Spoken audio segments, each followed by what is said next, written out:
Happy hump day to those of you that are humping. Congratulations.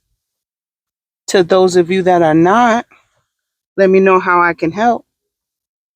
I'm definitely good wing person. Get you laid. Woo, chow. I'm coming off the high of the Alabama sweet tea party situation where, I talked about in my last video. So I'm coming down from that. And I did some introspective reflection and I realized why all the memes, why all the jubilation is because that situation counteracted all of the stereotypical jokes that is afforded to Black people when it comes to conflict resolution. And also, I'm going to elaborate on that. And also the cops' handling of the situation. Amazing. This is how it is supposed to be. This is why there's so much jubilation for an old-fashioned ass whooping that didn't use any guns. Nobody was choked out by the police. Nobody was shot. Everybody went home. If it was in, jail or whatever, everybody is still alive. Nobody is seriously injured, maimed, cut up, stabbed, none of that. The only weapon, somebody turned a folding chair into a situation. But there were no knives, there were no guns. It was textbook how a situation is supposed to be handled when you are attacked first.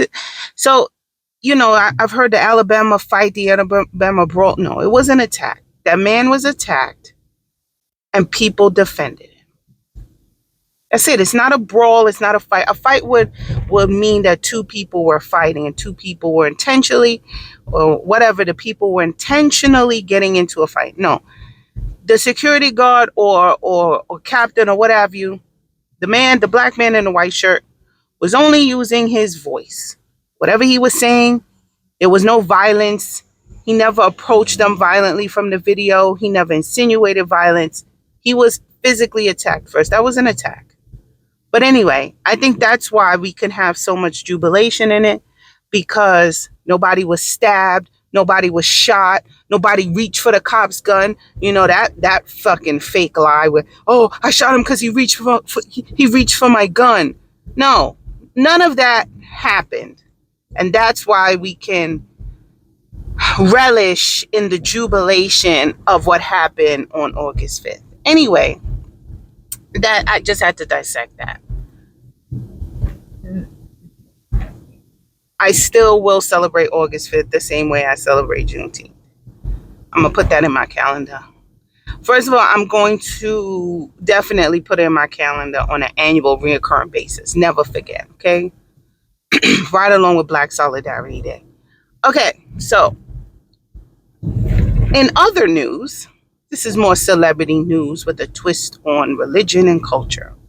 Jamie Foxx put up a Instagram or a tweet, whatever, on his social media. They killed Jesus. What do you think they will do to you? Hashtag fake friends.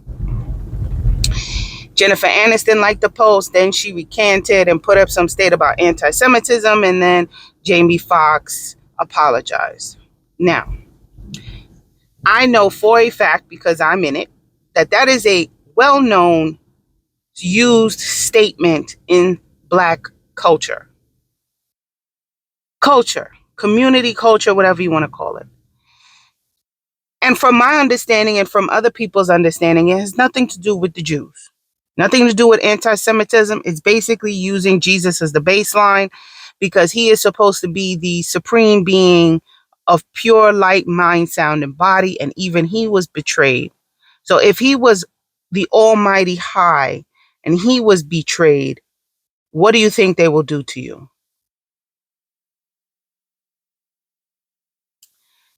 And for the life of me, even if it did not have that back context of it being a cultural folk tale or whatever you want to call it, anecdotal to teach life's lessons, isn't that still a fact in y'all's Bible? Am I lost, or did the Jews not kill Jesus? The Romans or whatever. Jesus was Jewish and he was betrayed by his own people. Is that not in the book? Now, I'm not going to say that's a fact. That's a fact that it happened, because I think religion is folklore. But that's in the books that billions and billions and billions of people have translated and read, and that is the baseline of Christianity. That is the inception of Christianity. Before Jesus, there was no Christianity. Christianity was birthed out of the betrayal and murder of Jesus, right or wrong.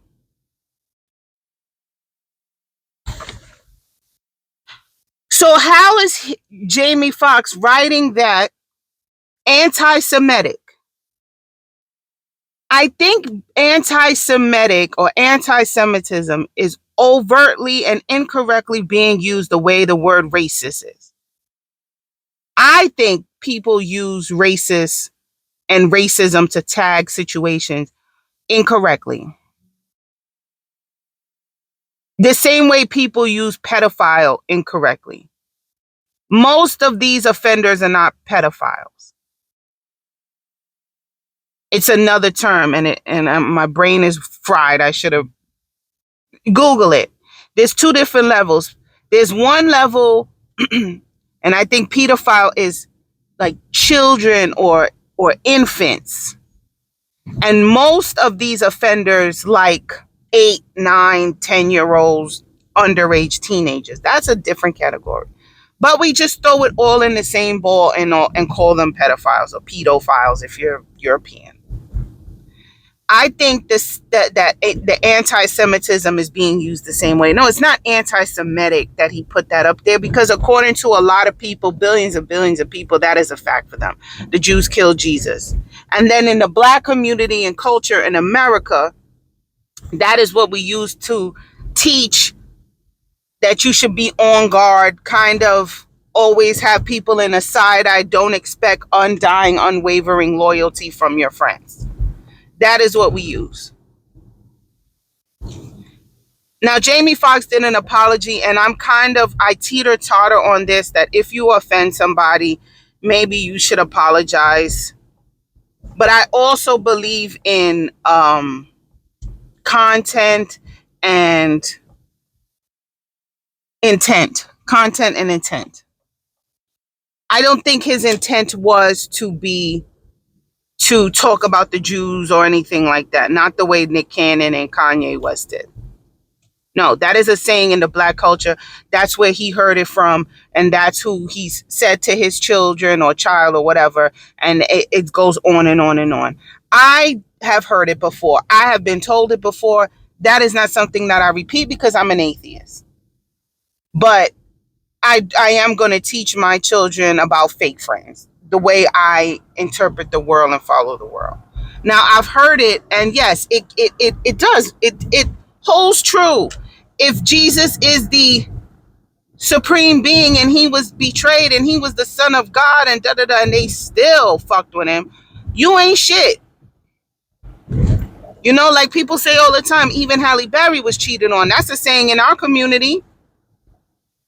Even Beyonce, even Jay-Z cheated on Beyonce, and even Halle Berry was cheated on. So what the fuck you think they're gonna do with you? Deemed the most beautiful woman in the world has been cheated on over and over and over and over again. Same thing. That's what he meant. Now he put out the apology, and I guess that's what what you're supposed to do. But he did put an explanation, the same thing that I'm saying about it being told in the community and other people. So my thing is, okay, Jewish people, you took it as being anti-Semitic, yada, yada, yada. You got an explanation and realized this is a cultural saying in the Black culture. And that we are not going to acquiesce to you because we don't deem it to be anti-Semitic, because this isn't something that's in the books, that is in our culture, because we are Christians. Majority of Black Americans in this country are Christian. Where's our apology? Are you then going to apologize to us? Oh, we didn't understand. We're sorry for jumping out the window. Thank you for educating us on our culture, and let's work together for a better understanding. Market media insert good heart feeling message here. We ain't going to get that. It's always the Black people that have to bend and fold. Nobody bends and folds to us. Case in point, when I was growing up in Brooklyn, I went to middle school and high school in a predominantly white area, one of which was Italian. If you ever seen a Spike Lee movie, the Italians have then and continue to call us moolies.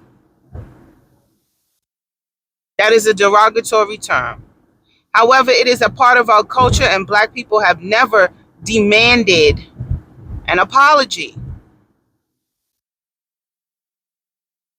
But we are always the one, you better apologize, shame on you, finger wagging, yada, yada, yada. It's always us. It's always us. So that's my take on it. Consequently, here is a situation where we don't want your fucking apology. A NASCAR driver liked a tweet, and the generalized tweet or whatever social media thing was, a picture of Sebastian from The Little Mermaid with George Floyd's face on it and the caption under the knee. Like under the seat, under the knee. You have a situation that riled up the American people, splitting them in half. You had the half that believe he died from a fentanyl situation or drug situation, that the knee and the suffocation did not actually kill him, and that it was warranted because he was a criminal, a wife beater, he beat on his girlfriends, da da da da da, he was a terrible person, blah blah blah blah blah, a career criminal, etc. Then you have the other half of the country that think that the excessive policing and all of this, and no regard for Black life, no matter if they're criminal or not, and white people love dogs more than they love niggas. This was a whole thing. Okay, literally divided it into. You will then go like a comment. Now, NASCAR's been around 70, 80 years. I don't know. It's been around a long time. And the Confederate flag used to wave. It was a communal space for the white supremacists and the KKK members and the Anglos. They all met up there and make America great again before that was a thing. That was NASCAR space. Wasn't a lot of Black faces. This wasn't our thing. It was the redneck version of golf before Tiger came. Okay. And over the years, recently, NASCAR has made a shift to, now Confederate flags are no longer allowed at our is it games, races? Sorry. Now, these flags are no longer allowed at our races. We're standing by people that they're making a switch. This racer put out an apology, but NASCAR and another group came together, and he is now suspended. And what I first read was he was suspended, and I was like, that ain't good enough. But no, he is suspended indefinitely. Kudos to you, NASCAR, and the other group that I cannot remember. Maybe it's the Racers Union. I don't know. It's another group. He's done. He's done. And he didn't make an apology because he genuinely felt it. That is the publicist thing to do. But my thing is, we don't need your fucking apology. That's how you feel. Just like Jamie Foxx put out an apology, but honey, that is how he feels. He still feels that that quote is true. I don't think he's anti-Semitic because the they had nothing to do with Jews. The they in the what do you think they will do to you doesn't mean Jews, means people. The they is not for you. Again, the Jews coming into Black spaces and trying to dictate and run shit like they do in our communities. And what I mean by communities, I mean by real estate. I remember when I was living in Mont Haven and four very expensive looking coach buses ran up on the block, double park, blocking parking, and hordes of young male Jewish, and I know they were because they were wearing the small hats, got off the bus with clipboards and cameras walking around taking pictures and writing shit down. There used to be a lot of homes in that area that were for sale. We pay cash, yada, yada, yada, a lot of property. And right when I was moving out, they were moving in and not moving to live there. They bought up the property. They bought up a house that was on the corner, tore it down, and put up an apartment building in the area where a house was. And then while they were doing all this construction in the area, put up a home building store right next to the Family Dollar. Let's keep all the money in together. Building supplies like a mini Home Depot. So we're gonna buy these properties, set up a business, buy the parts from our business so we could just write everything off. It's fucking genius. That's not their community, that was ours. And the rent on that apartment building did not match the median income of that zip code. It wasn't for us. They didn't come in and buy up these properties to fix them to then allow us to move in. It wasn't for us. So that's what I mean by coming into our community. They pushed those people out. Those people are gone. Everything has changed on that block. Even the street direction used to be a two-way, now it's a one-way. Everything has changed. They're acquiescing to the money because Manhattan is overpriced. But these people who think Manhattan is overpriced are willing to come to the Bronx and Brooklyn and pay $3,000-$4,000. They can't pay $10,000 in rent, but they definitely could pay $3,000-$4,000 for a one bedroom. And for some people, $3,000-$4,000 in that zip code is two incomes. Everything. They only bringing home what, $1,100 a week. I mean, a paycheck every 2 weeks, $2,200. Two of y'all, $4,400 that is taxed, and your rent is $4,000 for a one bedroom. You are by Metro card, so it's not for us. But back to the NASCAR driver, you didn't need to put out an apology because you're suspended indefinitely anyway, and that's how you feel. Because that was under the knee. That was for George Floyd. You put George Floyd, or not you, but the post that you like, they put George Floyd's face on Sebastian the Crab. Jamie Foxx wrote, "They killed Jesus. What do you think they'll do to you?" He didn't put a picture of their Messiah in there. It wasn't a picture of Weird Al Yankovic or Adam Sandler, or any other popular Jew. No, the they means people. The they means humans. The they doesn't mean Jews. They killed Jesus. That they is the Jews. They killed Jesus, right? Because in the book, that's what it says. The most beloved man on the planet, they killed him. What do you think they will do to you? That second they, that is for people. So that's my take on it. That's my explanation on it. Jamie Foxx, I don't think you needed to apologize, but you're in Hollywood, so you have to. It doesn't hurt you to apologize. Same thing with Kevin Hart apologizing for his it's not anti-homo. Oh my God. Homophobic. His homophobic tweets from yesteryear that popped up when he was about to host the Oscars. It's not that situation, but yeah. You know, I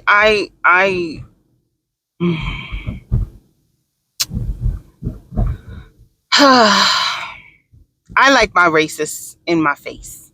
I like my bigots in my face. I like to know that you have a disdain for black people in my face. I don't like the hidden gems. I want it in my face. I want to know who you are, so I know how to approach you, and I know who, I don't want you to be hiding in the shadows. Come out. Come out. Let us know who you are so we know not to fuck with you. That's all. There'll be no smoke towards your way. Like, you tell me you hate black people. All right, I don't fuck with you. I'm not gonna beat you up. I'm not gonna try to change your mind. I'm not doing none of that. It just means stay away. Anyway, happy hump day, guys. Enjoy the rest of your day.